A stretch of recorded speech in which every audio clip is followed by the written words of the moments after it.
నమస్తే. మాజీ మంత్రి సిద్దిపేట ఎమ్మెల్యే హరీష్ రావు పైన రకరకాలైనటువంటి ఆరోపణలు వస్తున్నాయి, రకరకాలైనటువంటి వార్తలు వస్తున్నాయి. ముఖ్యంగా రంగనాయక సాగర్ సంబంధించినటువంటి భూముల విషయంలో సుమారుగా 13 ఎకరాలకు సంబంధించినటువంటి ల్యాండ్ని అక్రమంగా తన పైన పట్టా చేసుకున్నాడు అన్నటువంటి ఆరోపణలు బలంగా వినిపిస్తూ ఉన్నాయి. ఇదే నేపథ్యంలో ముఖ్యమంత్రి రేవంత్ రెడ్డి సైతం కూడా ఇటీవల ఆ సంబంధించినటువంటి అంశాన్ని పైన లేవనెత్తడం జరిగింది. దీనిపైన ఆరోపణలు వచ్చినప్పటికీ ఇప్పటి వరకు ఆధారాలు మాత్రం ఎక్కడ కూడా మనకు కనిపించినటువంటి దాఖలు కనపడలేదు. కానీ ఈరోజు ప్రెస్ క్లబ్లో ఒక అడ్వకేట్లు కావచ్చు, మరో పక్కన ఆ సంబంధించినటువంటి రంగనాయక సాగర్ సంబంధించినటువంటి ప్రాంతంలో ఉన్నటువంటి వాసులు కావచ్చు, వీళ్ళందరూ కూడా ఆధారాలతో పాటు హరీష్ రావుకు సంబంధించినటువంటి వ్యవహారాలని మేము బయలు చేస్తామని చెప్పేసి కాసేపటి క్రితమే వాళ్ళు ప్రెస్ మీట్ పెట్టడం జరిగింది. ఇదే అంశానికి సంబంధించినటువంటి వాళ్ళని అడ్వకేట్లు కావచ్చు, అక్కడ ఉన్నటువంటి కొంతమంది స్థానికులు కావచ్చు, వాళ్ళతో మాట్లాడేటువంటి ప్రయత్నం చేద్దాం. మనతో పాటు అడ్వకేట్ ఉన్నారు. అన్న, మీరు అంటే రకరకాలైనటువంటి ఆరోపణలు వచ్చినాయి, ఆధారాలు మాత్రం ఎవరు కూడా చూపెట్టలేకపోయింది. 13 ఎకరాలని, లేకపోతే ఎకరం అని, 9 గుంటలని, ఇట్లాంటి రకరకాలైనటువంటి మాటలు చెప్పడం తప్పించి ఆధారాలు ఎవరు కూడా ఇంతవరకు చూపెట్టలేదు. మీరు ఎట్లాంటి ఆధారాలు చూపెడతా ఉన్నారు? హరీష్ రావు భూ కబ్జాలు చేసినది కేవలం ఆరోపణ మాత్రమేనా? మీ దగ్గర ఆధారాలు ఉన్నాయా? మా దగ్గర పూర్తి ఆధారాలు ఉన్నాయి. గౌరవ మాజీ మంత్రి ప్రస్తుత సిద్దిపేట ఎమ్మెల్యే తన్నీర్ హరీష్ రావు గారు మొన్న గురువారం రోజున ఒక మీడియా ముఖంగా ఒక మాట మాట్లాడండి. అయ్యా రేవంత్ రెడ్డి గారు, నేను ఒక గుంట కూడా కబ్జా చేయలేదు, ఇక్కడ నేను జెన్యున్గా రైతుల దగ్గర తీసుకున్నా అని చెప్పేసి అనే మాట మాట్లాడండి. నేనేమంటున్నా అంటే ఈరోజు, అయ్యా మీరు ఆ ఒక గుంట అన్నారు, ఆ ఒక గుంట నేను చూపిస్తా, మీకు ఛాలెంజ్ చేస్తూ ఉన్నా అని చెప్పేసి నేను ఈ సందర్భంగా చెప్తా ఉన్నా.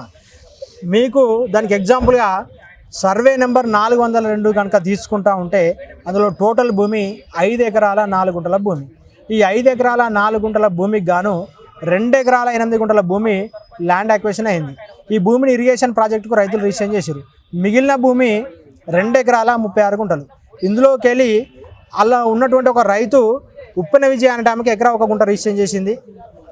మిగిలిన ఏవైతే ఈ బత్తు లచ్చవ పేరు మీద ఉన్నటువంటి వాళ్ళ కొడుకులు ఆమె చనిపోతే వాళ్ళ కొడుకులు ఎవరైతే ఉన్నారో వాళ్ళది 8 గుంటలు పోతే వాళ్ళ ఎకరా 36 గుంటలు ఉన్నది. ఆ ఎకరా 36 గుంటలను సయ్యద్ బిన్ అబ్దుల్లా పేరు మీదకి రిజిస్టర్ చేశారు.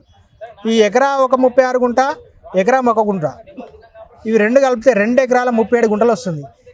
నీకు రంగనాయక సార్ల భూమి పోగా మిగులు భూమి 2 ఎకరాల 8 గుంటలే, 2 ఎకరాల 36 గుంటలు. ఈ భూమి నీకు ఇక్కడ వచ్చేసి 2 ఎకరాల 37 గుంటలు అవుతుంది. ఇది ఎట్లా సాధ్యం? ఒక గుంట ఎక్సెస్ వచ్చింది. ఈ ఎక్సెస్ వచ్చిన వీళ్ళు ఉన్నదైతే లింక్ డాక్యుమెంట్ వీళ్ళ దగ్గర ఉన్నావు, నువ్వు వీళ్ళ ద్వారా నువ్వు కొన్నావు. నువ్వు వీళ్ళ ద్వారా ఏ విధంగా కొన్నావు? అక్కడనే వీళ్ళ దగ్గరే తప్పు జరిగింది. వాళ్ళ దగ్గర తప్పు జరిగినప్పుడు నువ్వు మళ్ళీ వాళ్ళ దగ్గరికే భూమి కొన్నావు. నువ్వు ఎట్లా సాధ్యమంటావు? నువ్వు అన్న ఒక గుంట నేను చూపించడానికి నేను సిద్ధంగా ఉన్నా, చాలా చేస్తా ఉన్నా. ఈయనకు అమ్మినటువంటి రైతులు కావచ్చు, ఈయనకు ఎవరైతే కట్టబెట్టాలని ప్రయత్నం చేసినటువంటి ఆ వ్యక్తులు కదా అసలైనటువంటి దొంగలు. ఇక్కడ భూమికి సంబంధించిన అంటే లింక్ డాక్యుమెంట్ లేకుండా హరీష్ రావు కొన్నాడు కాదనట్లేము.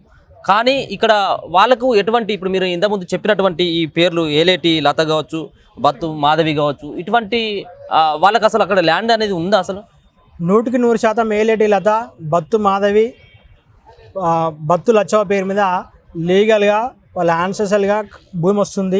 ఇక్కడ లచ్చవ అనట ఆమె 2013లో చనిపోయింది. 13లో చనిపోతే వాళ్ళ కొడుకులు కబ్జాల కాలంలో ఉన్నారు, వాళ్ళ కొడుకులకు భూమి అయింది. ఇప్పుడు వాళ్ళ దగ్గర నుంచి హరీష్ రావు తీసుకున్నాడా, లేకపోతే వాళ్ళ దగ్గర 8 గుంటలు ఇరిగేషన్ డిపార్ట్మెంట్కి పోయింది.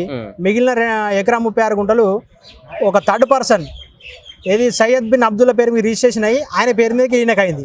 దానికి ముందు 2017లోనే ఇక్కడ ఏలేటి లత పేరు మీద 20 గుంటలు పోతే 1 ఎకరా 1 గుంట ఉంటుంది. ఆ 1 ఎకరా 1 గుంట ఉప్పెన విజయకి అయింది.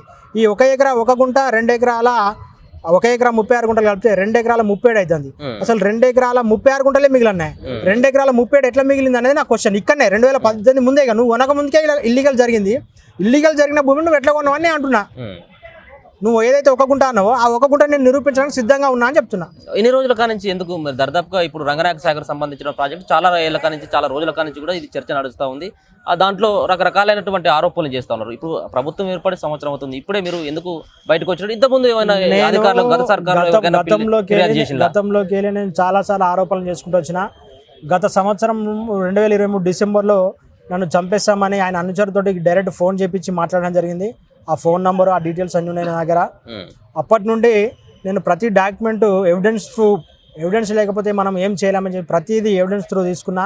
గతంలో చాలా ఛానళ్ళలో చాలా పత్రిక ముఖంగా నేను మాట్లాడడం జరిగింది.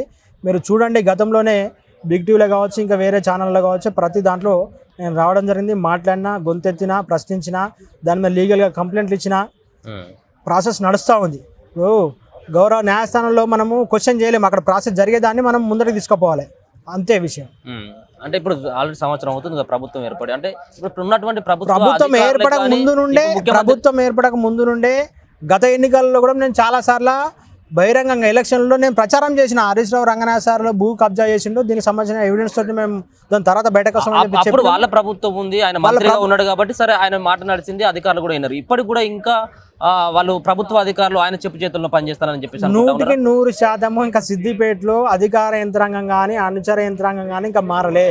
వాళ్ళు చెప్పిందే రాజ్యం, వాళ్ళు ఏలిందే రాజ్యం, వాళ్ళు ఏది చెప్తే అదే నడుస్తుంది.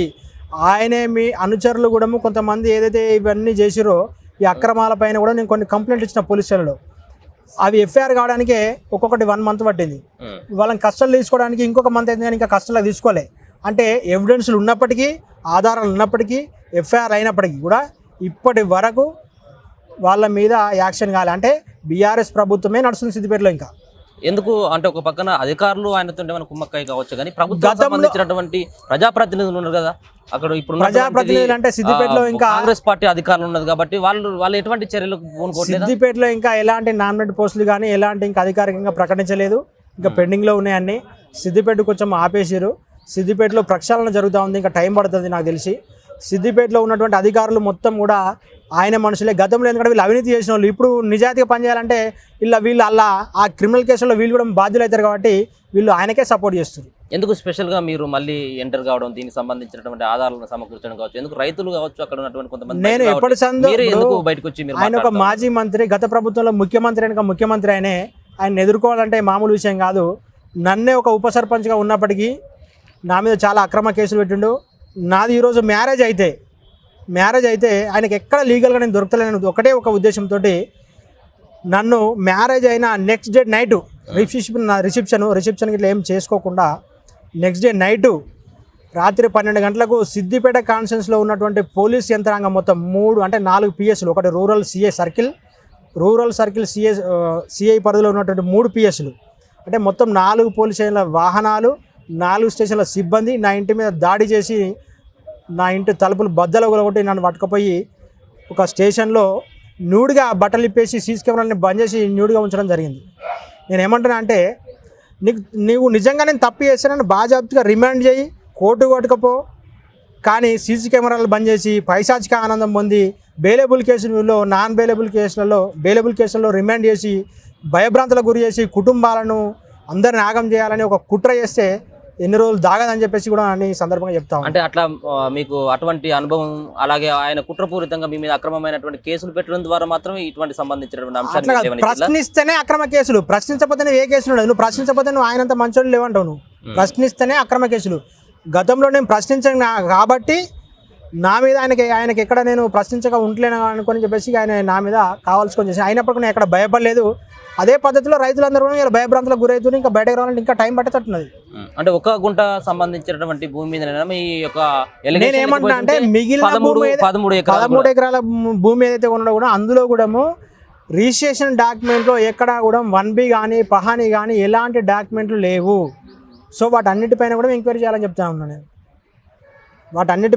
ఎంక్వైరీ చేయాలని చెప్తా ఉన్నా బాజాబ్తుగా. ఓకే, ఈ డాక్యుమెంట్స్ ఇవన్నీ తీసుకొని ఎవరికైనా ఉన్నటువంటి ముఖ్యమంత్రి గారికి లేకపోతే మంత్రి వాళ్ళు ఎవరికైనా కలవడం జరిగిందా? వాళ్ళు ఎట్లాంటి సమాధానం చెప్పారు సార్? నేను లీగల్ ప్రాసెస్ ఫాలో అవుతున్నా. దీని గురించి నేను మళ్ళీ మాట్లాడుతాను. మీడియా మిత్రులందరికీ నమస్కారం. ఈరోజు ఈ ప్రెస్ మీట్ పెట్టడానికి గల ముఖ్య ఉద్దేశం, రంగనాథ సార్ ప్రాజెక్టు పైన గౌరవ మాజీ మంత్రి హరీష్ రావు గారు మొన్న సీఎం గారు కరీంనగర్ వెములాడ సభలో అయ్యా నీ రంగనాథ సార్ భాగవతం మొత్తం బయట పెడతా అని చెప్పేసి అనగానే గురువారం రోజున హరీష్ రావు గారు ప్రెస్ మీట్ పెట్టి నేను ఒక గుంట కూడా కబ్జా చేయలేదని చెప్పేసి మీడియా ముఖంగా అనడం జరిగింది. నేను దానికి సంబంధించినటువంటి ఆధారాలు తీసుకొని ఈరోజు వీడికి రావడం జరిగింది. గత రాజరిక పరిపాలనలో రాజ్యం చేసిన కుట్రలో భాగంగా హరీష్ రావు ఒక ప్రత్యేక రాజ్యాన్ని సిద్దిపేట జిల్లాలో ఏర్పరచుకున్నాడు. అక్కడ పాత్రదారులు, సూత్రధారులు మొత్తము అధికారులు, ఆయన అనుచరులే మొత్తము దీనికి ప్రధాన కారణం. వాళ్ళు ఏది చెప్తే అదే నడుస్తుంది తప్ప వేరే ఇంకొకటి జరగదు. అక్కడ నువ్వు లీగల్గా చట్టం ఉన్నది, ఇది ఉన్నది అంటే నువ్వు ఏది చేసినా నడవదు. లాస్ట్కి అయితే కోర్టుకు పోయినప్పటికి కూడా కోర్టులో గత ప్రభుత్వంలో న్యాయం జరగలేదు, చాలామందికి కోర్టు దాకా పోలేకపోయారు ప్రజలందరూ. ఇప్పుడు నేను అదే విషయం మీద నేను చాలా అప్పుడు ఉన్నటువంటి వీళ్ళ బీఆర్ఎస్ వ్యవస్థలో జరిగినటువంటి చాలామంది లీడర్లు కానీ ఈయన విషయం కానీ బయటకు తీసి మాట్లాడితే నన్ను చంపేస్తామని చెప్పేసి కూడా గతంలో ఈ నంబర్ ద్వారా గతంలో 2023 డిసెంబర్లో నాకు చంపేస్తామని చెప్పేసి ఫోన్ చేసిండు. అందులో ఏం మాట్లాడినంటే, నువ్వు పోతూ ఉంటే లారీలు వస్తాయి, టిప్పర్లు వస్తాయి బిడ్డ, జాగ్రత్త, నేను లేపేస్తామని చెప్పేసి చెప్పు. నీకు ఎవరు చెప్పన్నారు ఈ మాట అంటే, మా అన్న చెప్పిండు. మీ అన్న ఎవరంటే హరీష్ అన్న అని చెప్పేసి మాట్లాడడం జరిగింది. ఈ నంబర్ మీద మీరు పూర్తిగా ఎంక్వైరీ చేసి కూడా మీకు మొత్తం డీటెయిల్స్గా ఈ నంబర్ ఎవరు వాడిరు, ఎవరికి దగ్గర ఉండే, ఈ లొకేషన్ ఎక్కడ ఉండేదని మొత్తం డీటెయిల్స్గా మీకు తెలిసి వస్తుంది. రెండో విషయం ఏంటంటే, ఈయన ఈ విషయం ఇట్లా చెప్పగానే అయితే నువ్వు నన్ను చంపడం అన్న కావాలి, లేకపోతే నీ అక్రమ దందాలు మొత్తం నేను బయట పెట్టి నేను జైలుకి పంపిణీ అన్న కావాలని చెప్పేసి నేను డిసైడ్ అయ్యి ఆ రోజు రంగనాథ్ సార్ మీద ఆ రోజు నుండి స్టడీ చేయడం జరిగింది. రంగనాథ్ సార్ మీద స్టడీ చేస్తే 2016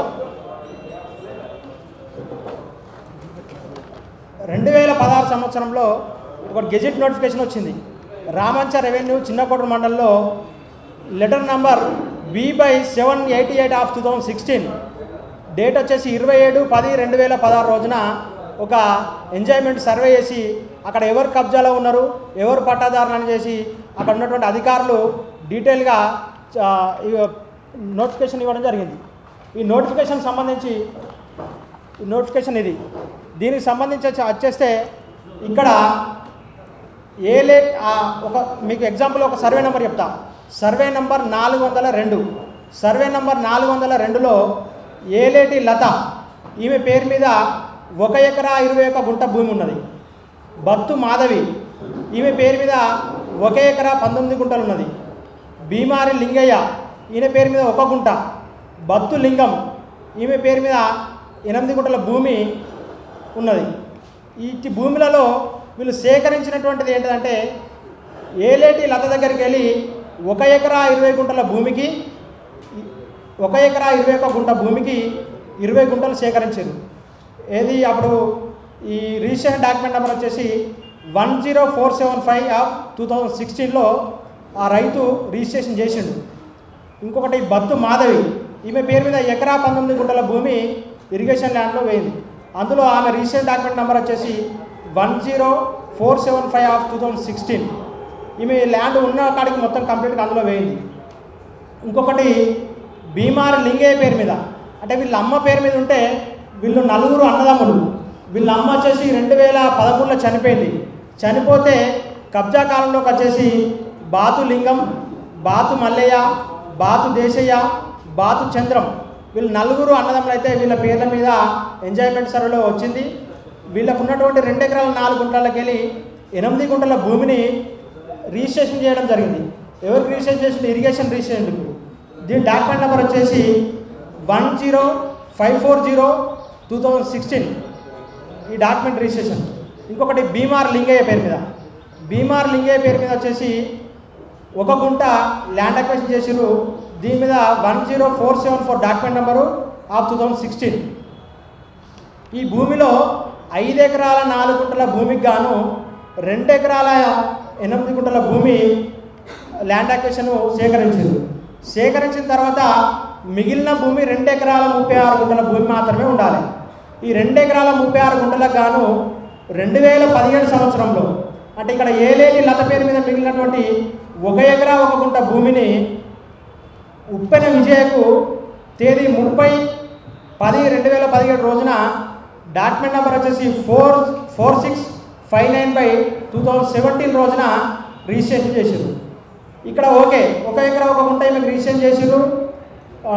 ఇంకా మిగిలింది వచ్చేసి భీమార్ లింగయ్య పేరు మీద 1 ఎకరా 36 గుంటలు. మన 2018లో వచ్చేసి తేదీ 16/11/2018 రోజున డాక్యుమెంట్ నెంబరు 3267/2018 ఈ ఏదైతే 4 అన్నదమ్ములు ఉన్నారో ఈ 4 అన్నదమ్ముల పేరు మీద సంబంధించిన మిగిలిన 1 ఎకరా 36 గుంటల భూమి ఏదైతే ఉండనో ఆ భూమిని సయ్యద్ బిన్ అబ్దుల్లా పేరు మీదకి రిజిస్ట్రేషన్ చేసింది. ఇక్కడ మీకు ఇక్కడనే విషయం గమనించాలి. 2018 వరకు అప్పటి వరకు హరీష్ రావు పేరున ఎక్కడ భూములు రాలేదు. ఈ 2017-18లోనే ఇక్కడ 2 ఎకరాల 8 గుంటలు పోతే 2 ఎకరాల 36 గుంటల భూమి మాత్రమే ఉండాలి. మిగిలిన భూమి ఇరిగేషన్ది. ఇక్కడ వచ్చేసి 1 ఎకరా 1 గుంట ప్లస్ ఎకరా 36 గుంటలు కలిపితే 2 ఎకరాల 37 గుంటలు అవుతుంది. దాని తర్వాత హరీష్ రావు గారు రిజిస్ట్రేషన్ చేసుకున్నాడు. ఈయన రిజిస్ట్రేషన్ చేసుకున్నది ఎప్పుడంటే 2019 సంవత్సరం తేదీ 11/2/2019 రోజున తన్నీర్ హరీష్ రావు గారు సయ్యద్ బిన్ అబ్దుల్లా పేరు మీదకి వెళ్ళి కేవలం ఒక 3 నెలలనే ఈయన పేరు మీద మార్చుకున్నాడు. ఎంత చేసుకున్నాడు అంటే 1 ఎకరా 36 గుంటలు చేసుకున్నాడు. ఇక్కడ 1 ఎకరా 36 గుంటలకి వెళ్ళి మనకి ఇంతకుముందు సస్పెక్టెడ్ ఏంటంటే 2016లో ల్యాండ్ సేకరించినప్పుడు 1 ఎకరా 1 గుంట అలాగే ఒక గుంటన మైనస్ కావాలి, 2 ఎకరాల 36 గుంటలకైనా 1 గుంట మైనస్ కావాలి. అట్లా మైనస్ కాకుండా 1 ఎకరా 36 గుంటలు ఇక్కడ 2019లో హరీష్ రావు గారు రిజిస్ట్రేషన్ చేసుకున్నారు. దాని తర్వాత వచ్చేసి 2022లో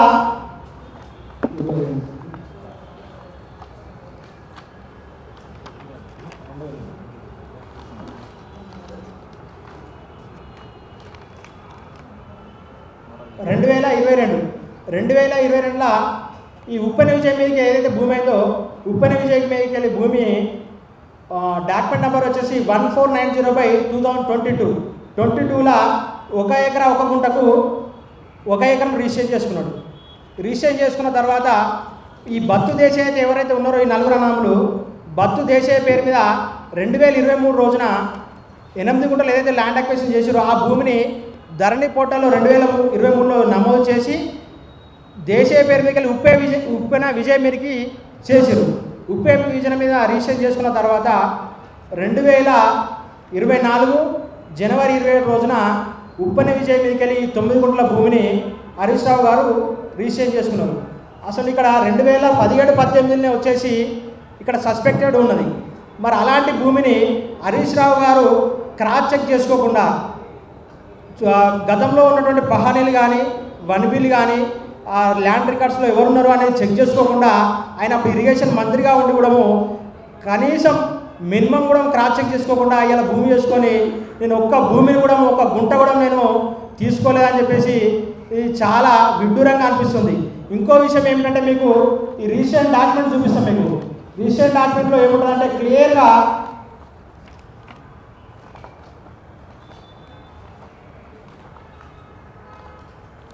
మీకు రీసెంట్ డాక్యుమెంట్ చూపిస్తా.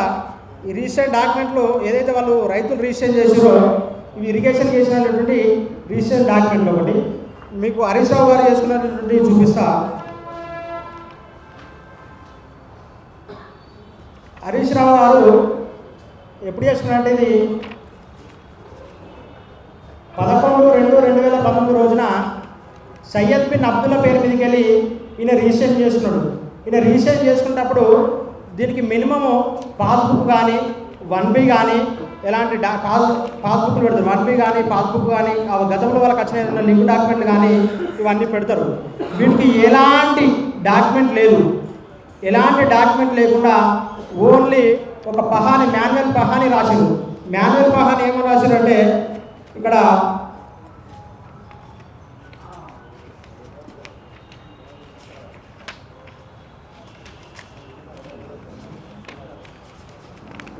మాన్యువల్ పహాని కూడా దీంట్లో లేదు. ఇంకో డాక్యుమెంట్ కూడా ఆ డాక్యుమెంట్ కూడా చూపిస్తా. ఎలాంటి పాస్బుక్ లేకుండా కూడా తన పేరు మీద రిజిస్ట్రేషన్ చేసుకున్నాడు. ఈరోజు వచ్చేసి నేను 1 గుంట కూడా రిజిస్ట్రేషన్ చేసుకోలేదు, అసలు భూమే నేను లీగల్గా ఒప్పుకున్న రైతుల దగ్గరికి వెళ్ళని చెప్పేసి చెప్తా ఉన్నాడు. హరీష్ రావు గారు 2020 ముందు మీరు ఏదైతే భూములు ఉన్నారో ఏ ఒక్క డాక్యుమెంట్ కన్నా మీరు భూమి చూపిస్తే నేను దేనికన్నా దానికి. ఇంకొక ఎగ్జాంపుల్ మీకు చెప్తా. 464 సర్వే నెంబర్. ఈ 464 సర్వే నెంబర్లో ఈయన రిజిస్ట్రేషన్ చేసుకున్నాడు. రిజిస్ట్రేషన్ చేసుకున్నటువంటి భూమి ఏదైతే ఉందో అందులో కూడా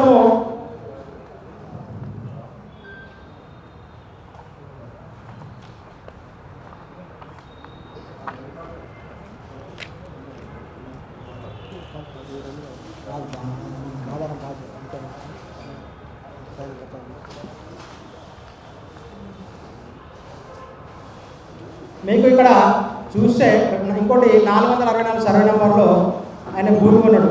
డాక్యుమెంట్ నెంబర్ వచ్చేసి 2231/2018. ఇందులో కూడా ఏం క్రియేట్ చేసిరంటే 2013 సంవత్సరంలో ఒక పహాని పెట్టారు. ఈ పహాని ప్రింట్ ఎప్పుడు తీసుకున్నారంటే 18/8/2018 రోజున తీసుకున్నారు. ఆన్లైన్లో 18/8/2018 రోజున ఈ ప్రింట్ తీసుకున్నారు.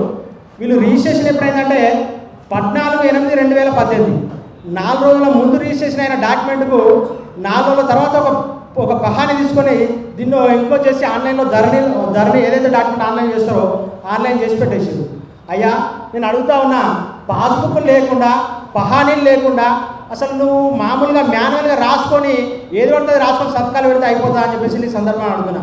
మీకు స్టార్టింగ్లో చెప్పిన ఏదైతే గతంలో అక్కడ ఉన్నటువంటి అధికారులు కానీ ఆయన అనుచరులు కానీ ఇష్టానురీతిలో యథేచ్ఛగా చట్ట విరుద్ధంగా ఇష్టం వచ్చిన పనులు చేసిరు. ఎవరన్నా అడ్డు అదుపు చెప్తే వాళ్ళ మీద అక్రమ కేసులు, నిర్బంధాలు చాలా రకంగా హింసించి కొంతమంది డైరెక్ట్ వారే ఆత్మహత్యలు చేసుకునే పరిస్థితి క్రియేట్ చేసిరు. నేను అడుగుతున్న హరీష్ రావు గారు ఈ సందర్భంగా నిజంగా మీరు నీతిమంతులే అయితే, మీకు చిత్తశుద్ధి ఉంటే మీరే సిఐడి కానీ సిబిఐ కానీ ఒక లెటర్ పెట్టండి. లెటర్ పెట్టి నా భూముల రంగనాయకు సంబంధించినటువంటి నా భూముల పైన విచారణ చేయండి, నేను దీనికి పూర్తిగా మద్దతు ఇస్తున్నా, మీకు లెటర్ పెడుతున్నా అని ఈ సందర్భంగా నువ్వు మాట్లాడు. నువ్వు ఒక లెటర్ వాళ్ళకు ఫార్వర్డ్ చేయి. అప్పుడు తెలంగాణ సమాజం నిజంగానే హరీష్ రావు నీతిమంతుడు అని చెప్పేసి నమ్ముతుంది. లేకపోతే నిజంగా నువ్వు అక్రమం అని చెప్పేసి ఈ సందర్భంగా నువ్వు నిజంగా అక్రమంగా సంపాదించిన సంపాదన అవుతుందని చెప్పేసి ఈ సందర్భంగా నేను చెప్తా ఉన్నాం. అందులో నీ పేరు మీదకి వెళ్ళి ఇంకా మిగతా వాళ్ళ పేరు మీదకి వెళ్ళి అనుసరణ పేరు మీదకి వెళ్ళి అలైన్మెంట్ అవన్నీ మారినాయి. నేను వాటి అన్నిటి గురించి కూడా మాట్లాడతలేను. నిజంగా ఈ డాక్యుమెంట్లు ఏవైతే మీ మీదకి వచ్చినాయో ఇవన్నీ జెన్యూన్ అని ప్రూవ్ చేసుకోవడానికి మీరు నిజంగా సిబిఐ కానీ సిఐడి కానీ మీరు ఒక లెటర్ పెట్టండి అని చెప్పేసి నేను ఈ సందర్భంగా ఈ వేదిక నుండి మీకు సవాల్ విసురుతూ ఉన్నాను. అదేవిధంగా ఈ ల్యాండ్కు సంబంధించి ఏమైందంటే ఒక కేసు విషయంలో ఈ 8 గుంటలు ఏదైతే ఎక్సెస్ వచ్చిందని చెప్పేసామో ఈ ఎక్సెస్ వచ్చిందని చెప్పేసి ఒక కేసు విషయంలో వీళ్ళు ఏం చేశారంటే చనిపోయిన పర్సన్ ఈ భీమార లింగయ్య అంటేనే బత్తులింగయ్య అంటేనే చనిపోయాడు. బత్తులింగయ్య చనిపోతే ఇక్కడ ఉన్నటువంటి అధికారులు ప్రస్తుతానికి ఏంటంటే హైకోర్టులో ఒక కేసు నడుస్తుంది. ఆ కేసు కోసము ఈ నేను తప్పియడం కొరకు హరీష్ రావు గారిని తప్పియడం కొరకు ప్రస్తుతం ఇప్పుడున్నటువంటి అధికారులే ఈ ఎవరైతే బత్తులింగంకు చనిపోతే వాళ్ళ కొడుకు నోటీస్ ఇచ్చి ఈ 8 గుంటలకు సంబంధించినటువంటి డబ్బులను ఏమైతే రికవరీ చేసారు. ఆయనకు నోటీస్ ఇచ్చి రికవరీ చేస్తే ఆయన నోటీస్ డబ్బులు కట్టాడు. నేను అడుగుతా ఉన్నా, అయ్యా ఇప్పుడు డబ్బులు ఒకే రికవరీ చేసారు, మరి రిజిస్ట్రేషన్ డాక్యుమెంట్ కూడా క్యాన్సిల్ చేయాలి కదా. అప్పుడు తప్పుడు పనులు చేసినటువంటి అధికారులను కూడా వాళ్ళ మీద క్రిమినల్ చర్యలు తీసుకోవాలి కదా. ఇవన్నీ మీకు కనబడతలేవని చెప్పేసి నేను ఈ సందర్భంగా అడుగుతాను. అయ్యా కలెక్టర్ గారు దీన్ని మీరు మళ్ళీ ఒకసారి పరిశీలించాలని కూడా ఈ సందర్భంగా ఈ వేదిక నుండి నేను కోరుకుంటా ఉన్నాను. అన్న మేము అక్కడ భూ బాధితులం కాదు, హరీష్ రావు బాధితులం. మేము అంటే హరీష్ రావు వల్ల అక్రమ కేసు ఎదుర్కొన్నాం. ఈయన అవినీతి చేస్తున్నా చెప్పి బయట పెట్టాలంటే ఆ భూములతో మాకు సంబంధం లేదు.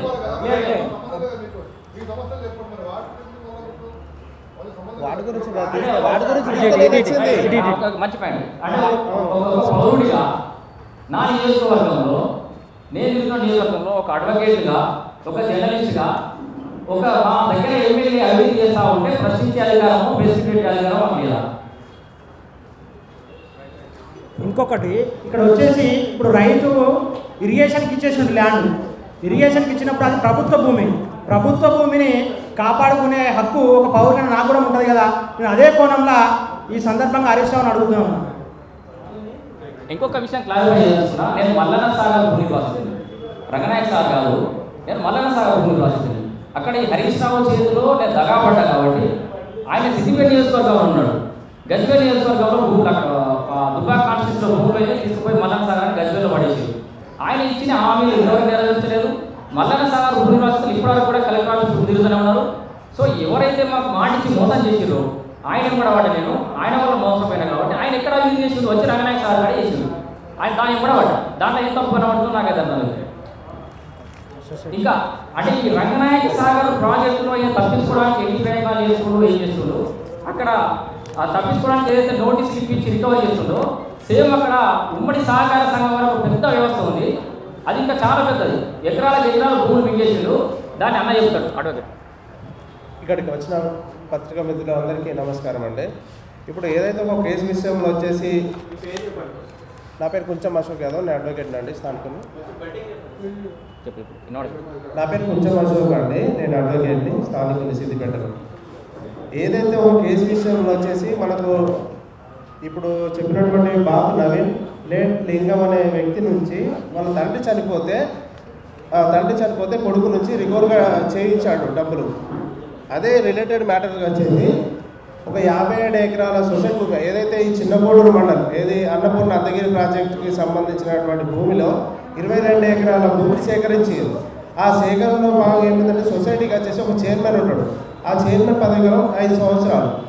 ఎక్స్ చైర్మన్ తోటి అక్రమ తీర్మానాలు చేయించి తన అనుచరులతోటి అక్రమ తీర్మానాలు చేయించి 27 ఎకరాలకు సంబంధించిన భూమికి ఒక ఎకరానికి 6 లక్షల చొప్పున ఓన్లీ ఈయన పర్సనల్ అకౌంట్కి ట్రాన్స్ఫర్ చేసుకున్నాడు. 1,36,05,000 చైర్మన్. ఈ చైర్మన్ ఇది చేయడానికి డీసీఓ అనే ఒక డీసీఓ ఆఫీసర్ ఉంటాడు. ఆ ఆఫీసర్ నుంచి ఎన్ఓసి లేకుండానే తన అనుచరగడానికి అక్రమ మార్గంలో ఈ 22 ఎకరాల భూమికి సంబంధించిన అమౌంట్ని ట్రాన్స్ఫర్ చేయించుకున్న తర్వాత మిగిలిన 30 ఎకరాల భూమి ఉంటుంది కదండి, అతని పేరు వచ్చేసి దుద్దిగల్ల బాలరాజేశం, అతని యొక్క ప్రధాన అనుచరుడు.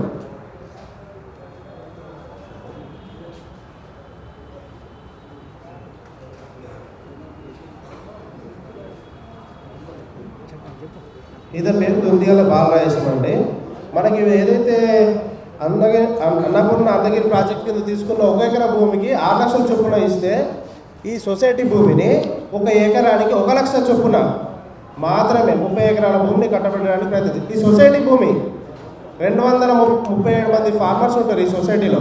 వీళ్ళ యొక్క యాక్సెప్టెన్స్ లేకుండానే ఇక్కడ ఉన్నటువంటి ప్రభుత్వ అధికారుల సహాయంతో దీన్ని వారి పేరుకి మార్చుకున్న తర్వాత హైకోర్టు ఒక ఆర్డర్ తోటి దాన్ని నిలిపివేయడం జరిగింది. అయినప్పటికీ కూడా వీళ్ళకి డబ్బులు ట్రాన్స్ఫర్ అయినాయి. ఏది మనకు అన్నపూర్ణ అద్దగిరి ప్రాజెక్ట్ నుంచి ఇల్లీగల్గా జరిగిన ట్రాన్సాక్షన్ని ఈరోజు మరి బాతులింగం కొడుకు అయినటువంటి నవీన్ నుంచి ఏమో రికవరీ చేయించారు. మరి ఈరోజు ఈ చైర్మన్ అకౌంట్ వ్యక్తిగత అకౌంట్లోకి చేసిన అమౌంట్ ఇప్పటికి కూడా రికవర్ చేయకుండా ఏదైతే మనకు చైర్మన్ చనిపోయిందని ఇల్లీగల్గా ఒకటి చూపెట్టారు మనకు ఇక్కడ.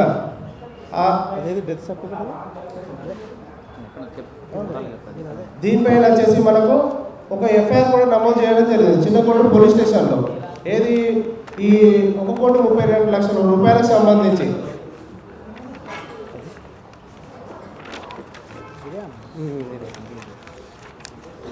ఇలా ఏంటంటే మీకు అసోసియేట్ ఇదే అన్నట్టు మేము చెప్పేది ఏంటి అని అంటే ఇప్పుడు ఈ బాతులింగం కొడుకు నుంచి ఏమో రికవర్ చేశారు. మరి ఈ ఇల్లీగల్ ట్రాన్సాక్షన్ నుంచి వచ్చిన అమౌంట్ని ఇంతవరకు కూడా రికవర్ చేయలేకపోయారు. ఈ తను చనిపోయినా బ్రతికున్నాడు అనే విషయం కూడా ఎక్కడ కూడా మనకు చూపెట్టలేదు. కాబట్టి ఇదే వేదిక నుంచి మేము అడుగుతున్నాము, వారికి ఒక న్యాయం వీరికి ఒక న్యాయమా? కాబట్టి దీనిపైన వెంటనే స్పందించగలరని కోరుతున్నాము.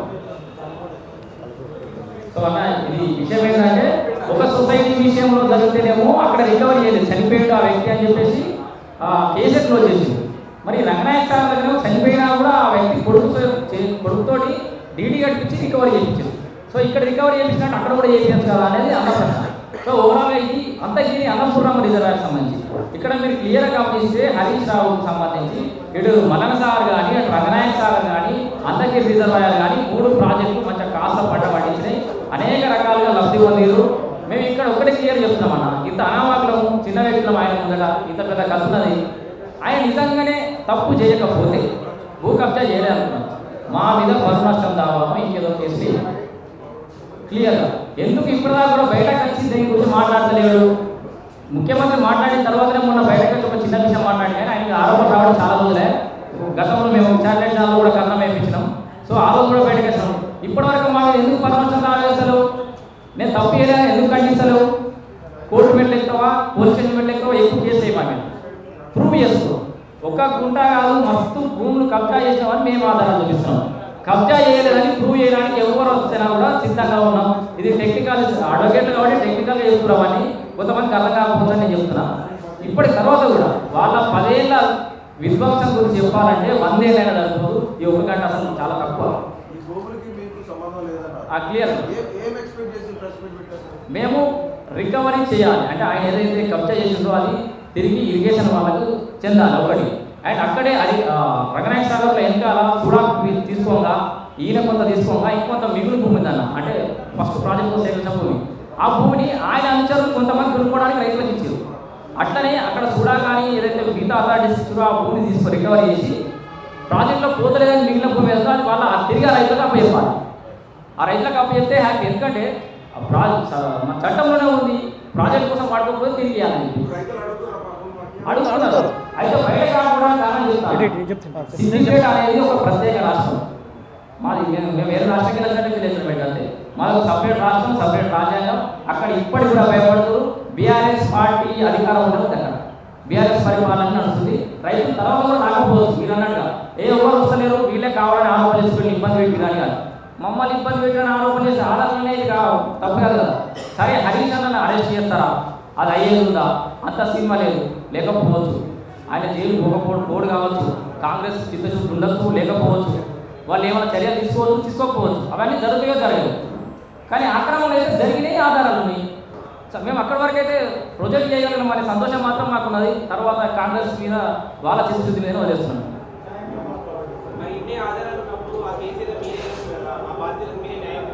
చేస్తున్నాం. మంచి ప్రశ్న బ్రదర్. అది దీనికి సంబంధించి ఆల్రెడీ హైకోర్టులో ఒక కేసు కూడా నడుస్తుంది. ఆ కేసు నడుస్తున్న క్రమంలో కౌంటర్ ఫైల్లో దొరికింది ఏంటంటే రైతుల నుంచి రికవరీకి మన కంపెన్సేషన్ రికవరీ నోటీస్ పంపిస్తుందని ఆ కౌంటర్ ఫైల్లోనే వేసారు. వాస్తవానికి అది ఏదో అనామకంగా అక్కడ తహసీల్దార్తో రీసర్వే చేయించుకోవడం కాకుండా ఇంకా ఉన్నత స్థాయి కేంద్ర లేదా రాష్ట్ర దర్యాప్తు సంస్థతో చేయించి తర్వాత రీసర్వే చేస్తేనే బాగుంటుందని మా అనుమానం. ఎందుకంటే సిద్దిపేటలో తహసీల్దార్ ఈజీ ఇంప్లిమెంట్ చేయగలుగుతాడు. వెళ్తున్నాం మేము అదే ప్రాసెస్. ఇప్పుడు ఇక్కడ దాకా రాగలిగాము. ఎన్ని నెలలకు రాగలిగాము? అదే అన్న ఇక్కడ దాకా రావడానికి మాకు ఎన్ని ఏళ్ళు పట్టింది. వాస్తవానికి ఇప్పుడు కాదు, ఇప్పుడు ఏదో వాళ్ళ అధికారం పోయారని కాదు. వాళ్ళ అధికారం ఉన్నప్పటి నుంచే కొట్లాడుతూ ఉన్నాం. మీకు కావాలంటే ఆ డేట్లో ఉన్నటువంటి విజువల్స్ కానీ పేపర్ ప్రకటనలు కానీ ఇస్తాం. మా దగ్గర గిన్ని మైకులు వస్తాయి. తెల్లారి 1 వార్తలో 2 వార్తలు వస్తాయి జనరల్గా. ఇప్పుడు ఈడ కూడా అన్నింటిలో వస్తాయని నాకు నమ్మకమే లేదు. కానీ సంతోషం ఇప్పుడే నాకు కొంచెం భయపడకుండా రాసుడు కానీ సో వస్తే సంతోషం. మేము ఇక్కడ రావడానికి నేను పట్టింది పోతాం, అక్కడ కూడా పోతాం. మా శక్తి ఆర్థిక స్తోమత కూడా కావాలి. మీకు తెలిసాము ఇప్పటికి అందరం మేము ఆర్థికంగా మానసికంగా అన్ని రకాలుగా చిక్కిపోయి ఉన్నాం. మేము కొట్లాడి వెళ్తామన్నా. నెక్స్ట్ మీరు అన్నట్టుగా నెక్స్ట్ లెవెల్ కూడా తీసుకెళ్లే ప్రయత్నం చేస్తాం. 13 ఎకరాల 12 గుంటలు ఇప్పుడు ప్రస్తుతానికి ఆయన పేరు మీద ఉన్నది. ఇంకొకటి ఏంటంటే మీరు నిజంగా అక్కడ రైతులు మిమ్మల్ని వస్తురా లేకపోతే అడుగుతురా లేకపోతే రైతులు భూములు కావాలని అంటారా అని చెప్పేసి మీరు అన్నది చూసాం. గతంలో ఈ విషయం మీద బిగ్ టీవీలో ఒక స్టోరీ వచ్చింది. ఆ స్టోరీ వచ్చిన తర్వాత ఇక్కడ ఉన్నటువంటి రైతులందరి దగ్గరికి బీఆర్ఎస్ నాయకులు ప్రతి ఇంటికి ఒక 2 చొప్పున పోయి వాళ్ళని భయభ్రాంతులకు గురి చేసారు. వీళ్ళు గతంలో ల్యాండ్ అక్వైజిషన్ చేసినప్పుడు ఈ భూమి ఏదైతే ఉన్నదో ఈ భూమి పైన మిగులు భూమి పైన సుడాకి ఏదైతే ఇచ్చారో సుడా అర్బన్ డెవలప్మెంట్ ఏదైతే చేసారో ఆ నిర్మాణంలో వాటి మీద వాళ్ళు హైకోర్టును ఆశ్రయించారు. హైకోర్టులో ఇప్పుడు కేసు పెండింగ్లో ఉన్నది. హైకోర్టులో ఇప్పటివరకు కేసు బెంచ్ మీదకి రాలేదు. వాళ్ళు అప్పుడు ప్రభుత్వంలో అందరు వాళ్ళే కాబట్టి రానియలేదు. పెద్ద పెద్ద తలకాయలు ఉన్నాయి కాబట్టి ఎవరిని బెంచ్ మీదకి రానియలేదు. ఒకవేళ బెంచ్ మీదకి వచ్చిన ఆ రోజు టైం రీచ్ కాలేదు. రైతులు వేసిన కేసు డీటెయిల్స్ కూడా ఉన్నాయి. రైతులు వేసిన కేసు డీటెయిల్స్ కూడా మీకు అందరికీ ఇష్టాన్ని కూడా చెప్తున్నా ఉన్నాం. ఇంతకుముందు మీరు ఇంకొకటి విషయం ఏంటంటే దీని మీద మీరే కంప్లైంట్ చేయొచ్చు కదా, మీరే చేయొచ్చు కానీ ఒక విషయం చెప్పారు. దాని మీద మేము అన్ని రకాలుగా మొత్తం పూర్తి ఎవిడెన్స్ తీసుకుంటున్నాము. తీసుకున్న తర్వాత ఇప్పుడు ఏదైతే రంగనాథ సార్ మొత్తం కలెక్ట్ అయింది. రంగనాథ సార్ మీద గౌరవంగా మేము హైకోర్టును కానీ లోకాయుక్తను కానీ ఆశ్రయించి మేము మా పని మేము చేస్తూ ఉంటాము. రెండోది ఈ సొసైటీది ఏదైతే ఉన్నదో సొసైటీది 3 తారీఖు 10వ నెల 2024 రోజునే గౌరవ డీజీపీ గారికి, డిఐజీ గారికి, గౌరవ సిపి గారికి మేము కంప్లైంట్ చేయడం జరిగింది. మేము పెండింగ్లో ఏం పెట్టలేదు. మేము పోరాటం చేస్తూనే ఉన్నాం. మా పనులు మా నడుస్తూనే ఉన్నాయి. దీని మీద అందరికి కంప్లైంట్ ఇచ్చాము. ఈ కంప్లైంట్ పైన మేము ఒకవేళ మాకు న్యాయం జరగకపోతే విచారణ జరగకపోతే మళ్ళీ కోర్టును కానీ లోకాయుక్తను కానీ ఆశ్రయిస్తాం. 100% ఆ సొసైటీలో ఉన్నటువంటి మెంబర్లకు అందరికీ న్యాయం చేస్తామని కూడా ఈ సందర్భంగా ఈ వేదికగా మేము తెలియజేస్తాము.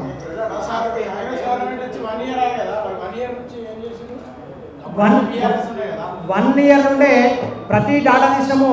మేము తీసినటువంటి డాటా ఏ నెల ఎప్పుడెప్పుడు తీసినాము, ఎక్కడెక్కడ దరఖాస్తు పెట్టాం అనేది ఇప్పటి కూడా మీకు చూపిస్తూ ఉంటాం. ఇప్పుడు మీరు అడిగారు నిజంగానే బీఆర్ఎస్ నాయకులు ఏదైతే కొంతమంది ఈయన అనుచరులు ఉన్నారో ఈయన అనుచరుల మీద కూడా మేము ఎవిడెన్స్ తీసి పోలీస్ స్టేషన్లో కంప్లైంట్ ఇచ్చినాము. కంప్లైంట్ ఇచ్చినాక ఎఫ్ఐఆర్ అయింది. అక్కడ ఇంకా కూడా ఆ పర్సన్స్ను వాటి మీద ఎలాంటి యాక్షన్ తీసుకోలేదు. ఇప్పుడు ఫైల్ ఏదైతే కింది ఫైల్లో మేము కొంతమంది మీద కంప్లైంట్ ఇచ్చాము, ఎఫ్ఐఆర్ లాడ్జ్ అయింది, వాళ్ళ మీద ఇన్వెస్టిగేషన్ నడుస్తుంది. ఇన్వెస్టిగేషన్ మీరు అనుకున్నట్టు ఇప్పుడు మేము ఏదో కంప్లైంట్ ఇవ్వలేదు అటుగానే మాట్లాడిపోతారు అనుకోకండి. ఆ కంప్లైంట్ ఇచ్చిన ఎఫ్ఐఆర్ కాపీలో మీకు చూస్తుంటే కూడా చూపిస్తున్నాం.